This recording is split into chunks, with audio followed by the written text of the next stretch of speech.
Pernah nggak kita merasa capek? Bukan capek fisik, tapi capek di dalam. Hati rasanya berat, pikiran penuh, dan entah kenapa doa terasa pendek-pendek saja. Di titik seperti itu, banyak orang bilang, curhatlah, keluarkan semua. Dan iya, curhat itu penting. Bercerita bisa melepaskan sebagian beban. Tapi Islam mengajarkan sesuatu yang lebih dalam dari sekedar curhat. Namanya tadabbur Al-Quran. Karena tidak semua luka sembuh dengan cerita. Ada luka yang hanya bisa sembuh dengan makna. Al-Quran tidak menyebut dirinya sekedar obat. Allah tidak memakai kata dawa, tapi syifa. Dan bedanya besar. Obat bisa bekerja, bisa juga tidak. Tapi syifa itu penyembuhan yang Allah sendiri jamin. Artinya, Al-Quran bukan hanya menenangkan, tapi menyembuhkan dari akarnya. Bukan cuma fisik, tapi jiwa, hati, dan pikiran yang kusut.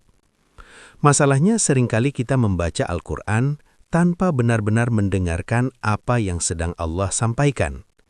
Kita kejar target halaman, kejar target juz, tapi lupa bertanya, pesan apa yang sebenarnya sedang Allah tujukan untukku hari ini?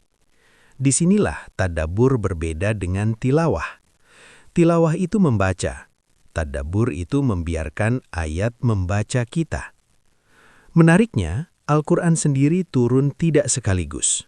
Ia turun perlahan, selama 23 tahun, menjawab peristiwa demi peristiwa, masalah demi masalah. Artinya jelas, Al-Quran memang diturunkan sebagai respon atas realitas hidup manusia. Maka wajar kalau hari ini kita lelah, bingung, merasa tidak dihargai, atau merasa hidup tidak adil. Al-Quran punya ayat untuk itu. Caranya bagaimana? Pertama, jangan tunggu waktu ideal, karena waktu ideal hampir selalu tidak datang. Kalau menunggu tenang dulu baru baca Al-Quran, seringnya malah tidak jadi baca. Sedikit tidak apa-apa. 1 ayat, 2 ayat, bahkan 1 baris. Karena 1 huruf pun bernilai, dan 1 ayat pun bisa mengubah arah hati. Kedua, baca sesuai kebutuhan hati. Kalau sedang takut, cari ayat tentang ketenangan. Kalau sedang kecewa, cari ayat tentang keadilan Allah. Kalau sedang merasa sendiri, cari ayat tentang kebersamaan Allah. Ini bukan memilih-milih ayat. Ini sedang jujur pada kondisi diri. Dan Allah sangat menghargai kejujuran itu. Ketiga, biarkan Allah yang menuntun. Kadang kita buka Al-Quran dengan niat, ya Allah, tunjukkan aku ayat yang aku butuhkan. Lalu ayat yang terbuka terasa, kok bukan ini masalahku? Tapi seringkali justru itulah masalah yang selama ini tidak kita sadari. Karena Allah melihat akar, sementara kita hanya melihat gejala. Syaratnya 1, datang dengan bismillah, bukan dengan tuntutan. Bukan yang ini ya Allah, tapi aku siap mendengar apapun yang Engkau sampaikan. Dan disitulah healing terjadi.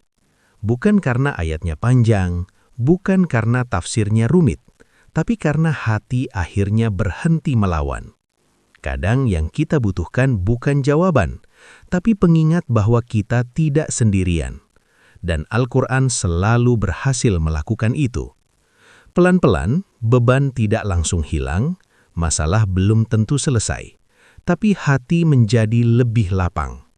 Dan dari hati yang lapang, lahir kekuatan untuk melangkah lagi.